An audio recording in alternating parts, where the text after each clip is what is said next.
the story of morning announcements. The morning announcements. The morning announcements.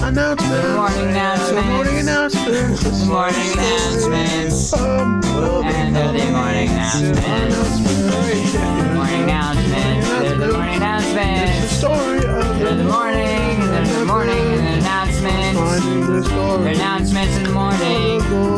And they're morning announcements. And morning announcements. It's not nighttime because it's in the morning. They're the morning announcements. Morning announcements. Morning. That's the way we keep the morning bunch. Morning bunch. Morning announcements. Yes. That's the way we became the morning announcements. Morning announcements. Hello, Hawthorne High School. I'm Connor Sachs. I'm Thomas Tripoli. And I'm Heather Scott. Today is Friday, June 12th, and Independent Learning Day. Now it's time for your morning announcements. While the spring sports seasons were canceled, all the teams were together for 2 weeks of practice and high expectations. Tommy Finch and Bobby Getchell had the preview of the baseball team and interview with Mr. Cabral. What are your expectations for the 2020 high school season? To look at the camera. So expectations, win a lot of games would be nice. Have the team batting average be very high.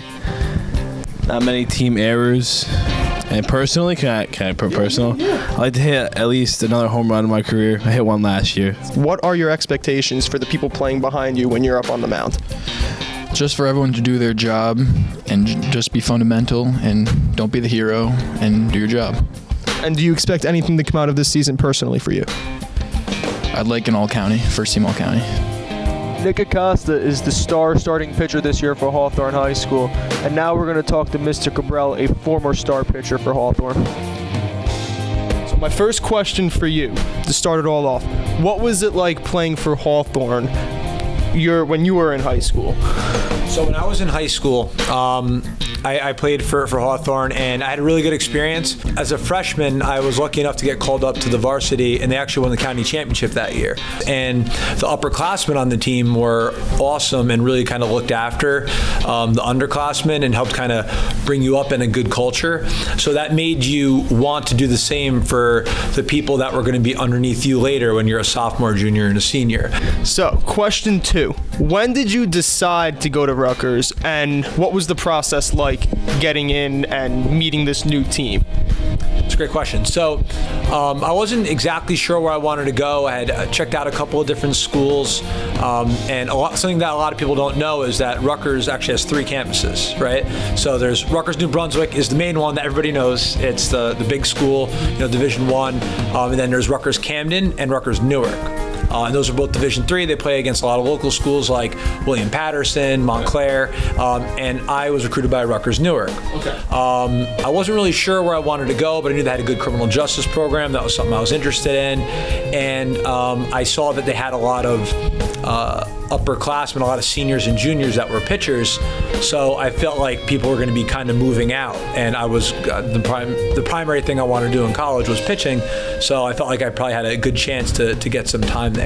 As far as transitioning to that, as soon as you go there, it's not just a spring sport anymore. There's, fall games, practices, winter workouts, everything. So it was a little bit of an adjustment because I decided to live there. I kind of wanted to get out of my house and, just have the full college experience. Yeah, and especially with all the practices that were going on, I knew that I was going to be there quite a bit anyway. So I used that as a reason to kind of stay there, and I loved it. The student loans part I don't love as much, but they were also great. It was like immediately having 30 plus friends as soon as you got to the school, because very similar in that way that the upperclassmen really took you under their wing. They even told you what teachers to take and not to take, and they were really good. It was an awesome experience kind of adjusting. It wasn't too difficult. That's all we have for today. Remember to wash your hands and continue to practice social distancing. Have a great day, Logan Rivera and Matthew Russo. And go Bears.